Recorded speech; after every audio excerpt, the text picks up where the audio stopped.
I was born in a town most maps ignore, Westlake, Oregon, the kind of place where time moves a little slower and dreams don't fly much higher than the treetops. Our house sat on the corner of a cracked street and a dead-end hope. It was a two-story craftsman with blue shutters that flaked like sunburnt skin, and a white picket fence held together by chipped paint and rusted nails. But to me, it was home, uneven floors, leaky faucets, and all. My name is Madison Clark, though just about everyone calls me Maddie. I was the second child, the oops, as my dad used to joke when he'd had one too many beers. My mom, Joanne, worked as a night shift nurse and cleaned houses during the day. My dad, Martin, was an electrician who'd work for a few weeks and then be out of work for a few more. Some months, we had to choose between paying the light bill or the car insurance.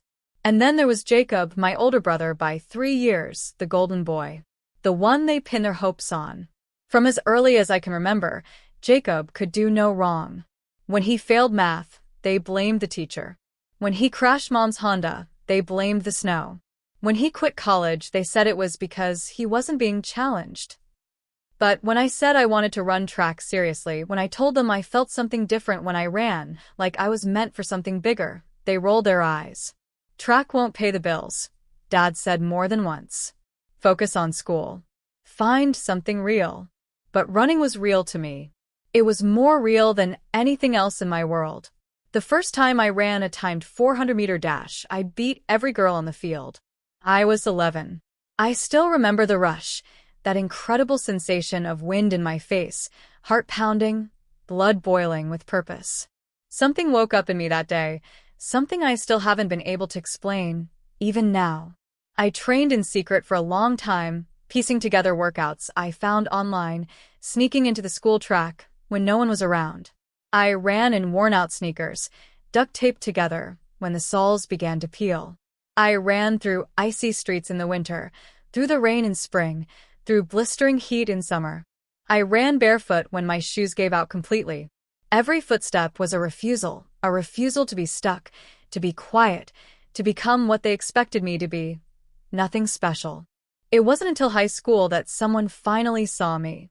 Miss Sanderson, my track coach at Westlake High, was tough as steel but had a soft spot for long shots. She said I had a stride like lightning. She made calls, pulled strings, entered me into bigger meets in Portland, then Sacramento, then Austin, Texas. When I was 17, she helped me raise money to attend a youth invitational in London, my first time on a plane, my first time with a real racing uniform, and my first time feeling like maybe this thing I had was more than just talent. Maybe it was destiny. Of course, I had to hustle for every dollar. My parents gave me nothing for travel or gear. I cleaned yards, sold my old clothes on Craigslist, and took up a shift at the Westlake Diner after practice. A local mechanic, Kirk from Kirk's Auto Shop, donated $300 toward my London trip. He told me he'd never seen anyone in this town run like I did. I cried in the back of the shop when he handed me the check. Even with all that, I never let myself dream too far ahead. I had no money for college, no backup plan. My only option was to keep running, keep winning, and hope someone important noticed. And they did. I earned a partial scholarship to Western Washington University, where I trained under Coach Linares and ran every meet like my life depended on it. Because it did. By the time I was 24, I'd qualified for the U.S. Olympic trials in Atlanta. Just being there felt like walking into a dream I didn't think I was allowed to have. I remember standing on the starting line, staring down the curve of the 400-meter track, heart rattling in my chest like it might leap out and run the race without me. I looked left. I looked right. Every woman there was taller, leaner, dressed in better gear. But I had something none of them did. Desperation. The gun cracked through the Georgia heat. I exploded off the blocks. When I crossed the finish line, I had no idea what place I came in.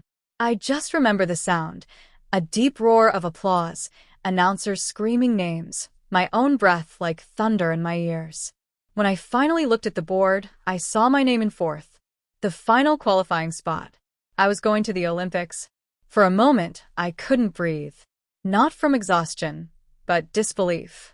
All those early mornings, skipped meals, tears in the locker room, races where no one cheered for me. They had all led here. My hands trembled as I called Miss Sanderson. She cried. I cried. I don't even remember what either of us said. 2 days later, I got a call from Nike offering a $120,000 sponsorship. Gatorade followed with $75,000 more and a performance bonus clause. My bank account, which hadn't held more than $600 at any one time, was suddenly promising six figures. I didn't tell my parents right away. For once in my life, I wanted to sit in a moment that was entirely mine. But as I would soon learn, success doesn't just change your life, it changes how people look at you, especially family. And that's when the real story began. The morning the Nike contract landed in my inbox, I sat on the floor of my tiny apartment in Seattle, still in my training clothes, sweat drying on my neck. I reread the email 5 times before I let myself believe it was real. $120,000 over 2 years, performance incentives, travel stipends, gear, the works. 2 hours later, Gatorade reached out. They'd seen my trial footage, were deeply impressed, and wanted to offer $75,000 with podium bonuses up to another $30,000. That was more money than my parents had made in 3 years combined. I didn't cry right away. I just sat there on the hardwood, my knees pulled up to my chest, staring at the screen. I felt like I'd run my final lap in a storm, and now the sun had come out for the first time in years. Eventually, the tears came. Silent, slow ones. Not for the money. Not even for the recognition. But because, for once, the world had said, "You were right to believe in yourself." I didn't tell my parents immediately. I didn't want to hear it, the backhanded praise, the suspicion in my mother's voice, the veiled jabs from my father. I wanted to hold the moment close, just for me. For once, I didn't want to feel guilty for something good happening in my life. But the moment didn't last. 2 days later, my phone rang. I saw Mom's name flash on the screen and hesitated. I picked up anyway. "Hi, sweetheart," she said. Her voice was unusually soft, like she'd practiced it. "We just saw your name in Sports Illustrated. Your father and I are so proud of you, baby. You've made it." I smiled, despite myself. "Thanks, Mom." There was a pause, that kind of pregnant silence where you know what's coming isn't really a compliment. Then came the shift. "Listen," she continued, "Jacob's been having a tough time, as you know. Things haven't really worked out for him since Arizona State. He's been trying really hard to get back on his feet. And I thought, with all this sponsorship money, maybe you could help him out a little? Just until he finds something steady." I sat there stunned, the phone warm against my ear. I should have seen it coming, but I didn't. Not so soon. Not like this. "Help him," I repeated. "Just a little. Maybe 10 or 15,000. That's nothing to what you're making now, right? And he's been trying. He just needs a break." I closed my eyes. My brother had already burned through every break anyone ever gave him. He dropped out halfway through his sophomore year, claiming the curriculum was too traditional for his entrepreneurial mind. Then came the crypto scheme. He borrowed $8,000 from my parents, lost all of it in 3 weeks, and swore he was on the brink of a massive return. That was 2 years ago. After that, it was a podcast, then music production, then an import business. The only thing he ever consistently produced was excuses. "No," I said firmly. She went silent. The sweetness vanished. "What do you mean no?" she asked, the edge in her voice rising. "I mean, I'm not giving Jacob anything. I worked for this. Alone. No one believed in me. Not you. Not Dad. And certainly not him." She sucked in a breath. "Maddie, that's not fair. We sacrificed everything for you. All the traveling, the coaching. Mom, I worked part-time jobs to pay for those meets. I bought my own shoes. I cleaned bathrooms to go to London. You didn't sacrifice. You tolerated it. And half the time, you told me I was wasting my time." Her voice cracked then, but not with sadness. With anger. "This family deserves to benefit too. Jacob is your brother. We're your blood." I stared at the wall, heart pounding. That old, suffocating guilt tried to claw its way back in, the one I knew so well. The pressure to give, to please, to shrink so others could stand taller. But I was done with that. I'm not a sponsor, I said quietly. And I'm not your safety net. I hung up before she could reply. That night, I sat on my balcony, watching the planes fly overhead in the twilight sky. I thought about how many times I'd asked for their support and been turned away. How many times I'd been told to be reasonable when I dreamed out loud. And now that I had made it, suddenly it was about them. It wasn't just about money. It never is. It was about control. About the way they always assumed that if I succeeded, they'd be entitled to a piece of it, as if I owed them for every day they didn't actively try to stop me. The next week, I moved forward with signing both deals.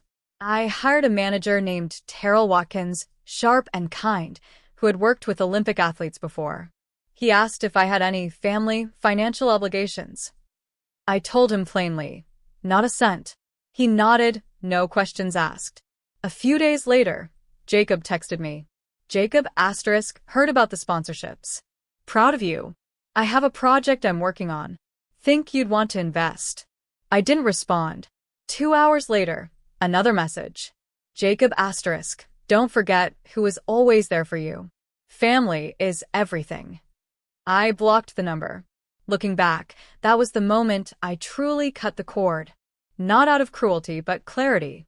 I had spent most of my life running with a weight on my back, always trying to prove I was worth something to people who never really saw me. Now that I had made it, I wasn't going to hand it away out of guilt or obligation. I loved my family. But love doesn't mean funding someone else's failures.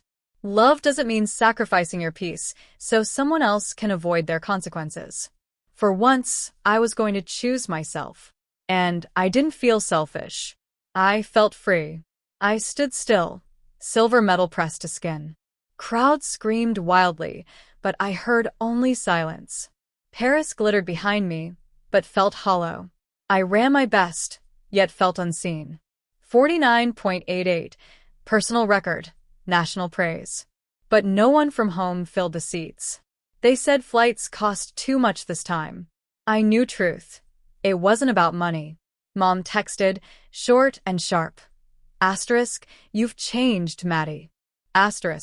Maybe I had. Maybe that was necessary. Change is survival when roots try to choke. I stopped begging for love that wasn't unconditional. I stopped explaining dreams to people without vision. I stopped shrinking to make others feel taller. Paris was mine, not theirs to shame. When I landed, the noise followed quickly. Runner's World called. ESPN requested a live interview. Time featured me. Small-town sprinter makes history. Nike sent bonus checks. Gatorade doubled their offer. My bank app blinked $310,000 and growing. For a second, I thought about celebrating properly. Maybe champagne. Maybe silence. Definitely not family calls. Jacob texted again, like nothing ever happened. Congrats, sis. Let's talk, got a plan. Then came the pitch, $50K, family investment. I read it twice, heart tight, quiet. I remembered the crypto crash, the music scam, the podcast failure, the unpaid loans, the lies. Blocked the number. Deleted the message. No response. Later that week, a cousin messaged too. Jacob says you're being selfish, forgetting your roots. Funny how roots get loud when trees grow. No one asked how much I sacrificed. No one asked how often I starved training. No one called when I couldn't afford shoes. But now I owed everyone something, apparently. I did not owe what they assumed. I did not owe for their disbelief. I did not owe for my own success. What I earned, I bled for alone. Every lap, every bruise, every lonely hotel night. No one applauded then, not even once. Now they wanted cuts of medals they missed. I sent nothing. I explained nothing. I ran. Not on tracks, but in quiet resolve. My legs rested. My spirit didn't need rest. I had more peace than ever before.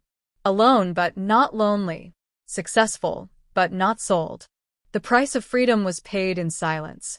Silver shined less than gold, but meant more. Because I won it on my own. Because it wasn't shared, borrowed, or diluted. Because they weren't in Paris to claim it. Because I stood alone and still rose. This was my moment. My podium. My price. I bought the house in Denver on a cloudy Tuesday in March. It was modest by most people's standards, 3 bedrooms, a cozy kitchen, and sunlight that flooded the living room every morning as if the house itself were greeting me. The exposed brick walls and hardwood floors reminded me of the tracks I used to run barefoot, back when all I had was a dream and duct-taped sneakers. When the real estate agent handed me the keys, she smiled and said, "Congratulations, Ms. Clark."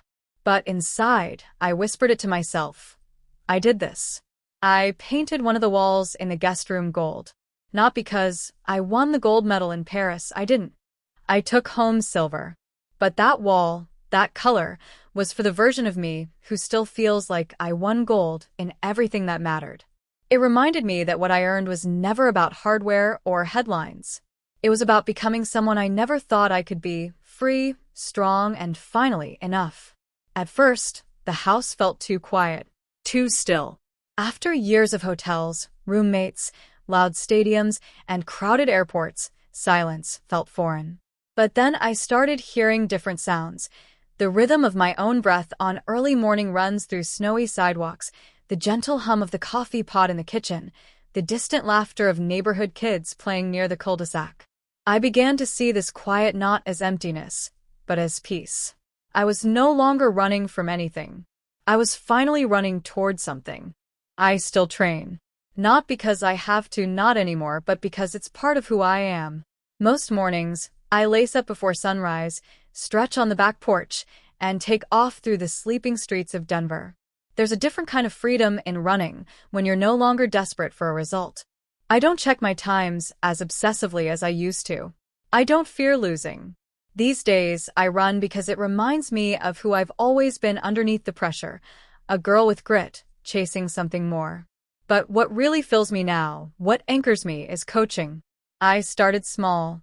Just one girl from a local school named Lena, whose guidance counselor sent her to me after overhearing her talk about sprinting during lunch. She was 13, quiet, wiry, and fast. I gave her a pair of shoes, my old stopwatch, and a place to train at the public track near my house. In 3 months, her confidence changed. In 6, so did her stride. Then came Raya, 15, whose father was incarcerated, and Imani, whose family lived in a shelter for most of last year. I don't coach them like a star athlete descending from a pedestal. I coach them like someone who's still bleeding from the same wounds. I see their pain, their hunger, their fire, and I pour into them what no one poured into me. I sponsor them myself. Gear. Nutrition. Travel. They don't know about my endorsements or how much I earn. They don't need to. All they need is someone who won't give up on them. Someone who sees them. One day, I took all 3 of them to my old high school in Westlake, Oregon, where it all began. We walked the same track I used to sneak onto before sunrise, back when no one thought I was worth coaching. I told them stories of training in the rain, of broken laces and bruised egos. They laughed and listened, their eyes wide, not because I was a medalist, but because they saw themselves in me. That day, I realized I hadn't just rewritten my own story. I was helping rewrite theirs. My parents still don't talk to me. It's been nearly a year now. Every now and then, Mom likes an old photo on Facebook or sends a forwarded quote about family staying together. But she never calls. Dad hasn't spoken a word to me since I told them no. Jacob tried again once through a mutual cousin. Another big idea. Another ask for funding. I didn't answer. Sometimes, when the house gets too quiet and my mind wanders, I wonder if it could have been different. If I had caved just once and given them a check, maybe they would have loved me louder. Maybe they would have come to Paris. Maybe they would have claimed me when the cameras rolled and the medals flashed. But I know now, that kind of love comes with conditions. And I no longer negotiate with people who only clap when I'm winning. I've learned that sometimes family is chosen, not inherited. My girls, my neighbors, my community here in Denver, they've become my people. The ones who cheer when I coach. The ones who bake too many muffins and leave them on my doorstep. The ones who remind me that presence, not blood, is what makes a home. Last week, I was asked to give a speech at a youth conference in Chicago. Afterward, a teenage girl with tight curls and even tighter nerves came up to me, clutching a notebook. She said, "I want to be like you. But my parents say girls like us don't go to the Olympics." I kneeled down, looked her in the eye, and said, "Neither did mine. And yet here I am." That's when I knew my purpose wasn't to run forever. It was to help others believe they could. Every day now, I live with that intention. I write it on sticky notes, in journals on the inside of my running shoes. You can rise without permission. And maybe, just maybe, that's the real medal. Not the silver one in the glass case by my window. Not the checks or the magazine covers. But the quiet gold of self-respect. The shine of a life I built brick by brick, mile by mile. This is my story. Not bought. Not borrowed. Mine.